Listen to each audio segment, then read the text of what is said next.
Your biggest enemy is not someone else but your own emotions. Many times, you must have told yourself, "That's it, I'll keep control now." But just one small thing and you lose all your control.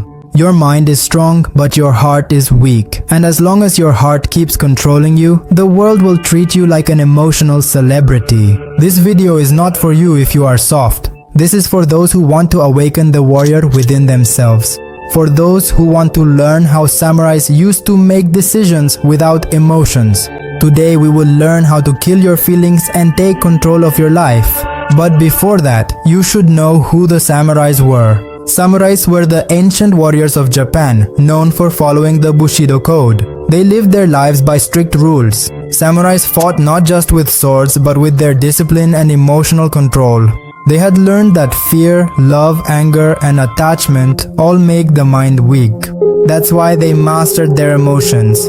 Whenever someone insulted them, they didn't react. Whenever they felt pain, they didn't express it. When it came to making decisions, they used their mind, not their heart. For them, control meant power. They had a golden line. The moment you let emotion decide, you have already lost the battle.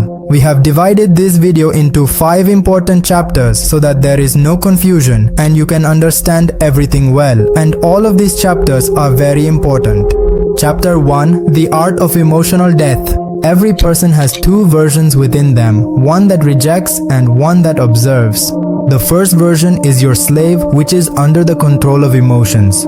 The second version is your master, which controls the emotions. The samurai also learned that if you want to become the master of your life, you have to kill the slave within you. That's called the art of emotional death. Emotional death doesn't mean ending your emotions. It means gaining power over them. When a samurai was insulted, he wouldn't react because his teachers had taught him, if you react, they win. Your anger, your sadness, your attachments, everything is controlled by your reactions. When you remain silent, you win. When you react, you lose. The Bushido code says that a true warrior dies before entering the battle. It means you must kill your fears, your attachments, your emotions beforehand. When you become emotionally strong, no one can break you. Stoic philosopher Marcus Aurelius wrote that if something is beyond your control, let it go. The rules of the samurai and the Stoics were the same. Feel the pain but never let it, but never become a celebrity for it. How can you start emotional detachment? Step 1. Observe your reaction. Whenever someone triggers you, don't respond, just observe. Step 2. Stop over-explaining. Your silence should be your greatest weapon. Step 3. Accept pain. Don't run away from pain, observe it. Because the more you run from pain, the more it chases you. Chapter 2. The Warrior's Detachment. Every person is attached to something, someone, a memory, or their past. And that very attachment becomes the greatest pain. The samurai understood one thing: whatever you desire the most controls you the most. That's why they stopped desiring altogether. They learned that staying detached is also an art. Detachment doesn't mean that nothing affects you. It means that even though things affect you, you still control yourself. If someone wants to leave, let them go. If something has hurt you, don't let it fester inside. Because for the samurai, every emotion was a test. If something hurts you and yet you remain calm, only then are you a warrior. Just think about it. How many times is your inner peace in someone else's hands? If someone ignores you, you get angry. If someone leaves, you fall apart. All this happens when you give control of your emotions to someone else. In samurai training, they were taught this: what you have today may be gone tomorrow. In other words, don't get so attached to anything that without it, you feel like you have nothing left. They trained their emotions to such a level that even if their master died, they wouldn't shed a single tear, because for them, the greatest virtue was to remain steady. In today's times, detachment means that phone notifications shouldn't decide your mood. Don't let someone's behavior ruin your day, and don't let your past eat away at your peace today. When you can do this, then you are on the path of the samurai. Because the samurai said, the day you no longer need anything, that's the day you are truly free. Detachment is not a weakness. This is the greatest strength.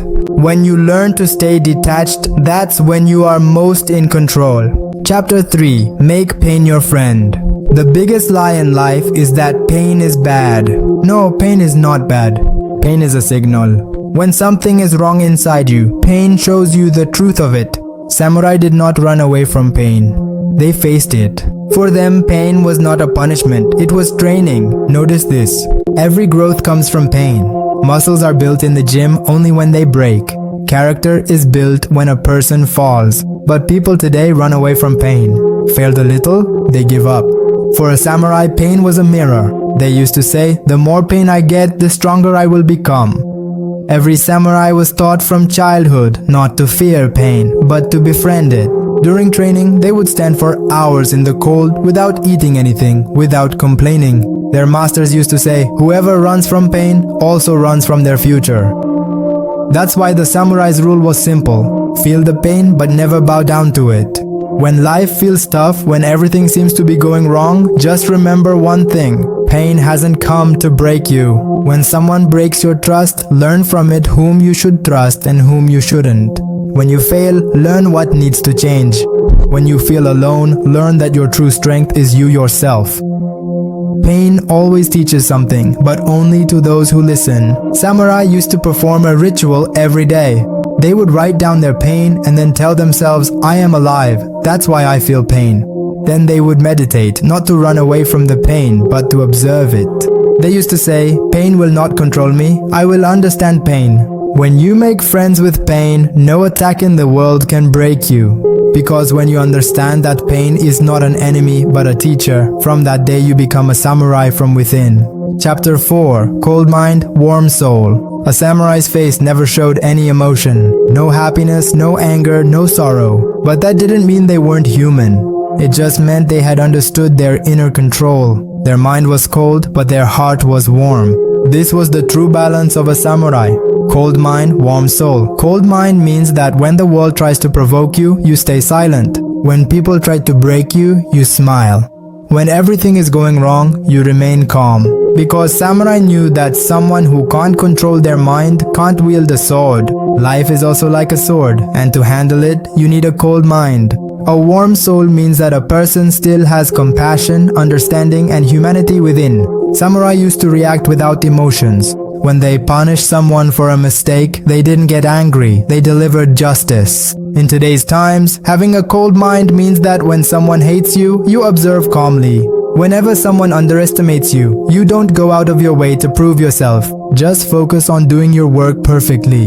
Chapter 5. The Death of All Self. Inside, every person lives an old version of themselves. One that gets emotional every time, reacts every time, makes the same mistakes every time. And as long as that version is alive, you can never truly be free. The samurai learned that sometimes to truly live, you have to die. You have to kill the old version of yourself within. Who is your old self? The person who breaks down over every little thing, who lives for attention and when ignored brings a storm within and is destroyed. The samurai said, those who place their peace in the hands of others will always be broken. It's time to bury that version. There was a ritual in samurai training. They would write their old name and set that paper on fire. It meant from today onwards, I am not who I was yesterday. From that day, they would become a new person. You can do it too if you want, today. Write down your old version. Write down all your weaknesses, all your regrets, all your guilt, then tear it up or burn it. This will symbolize that you have killed the celebrity within you. Now only one version remains, the one that observes, controls, and never breaks. So how did you like the video? For more videos like this, you can subscribe and like this video.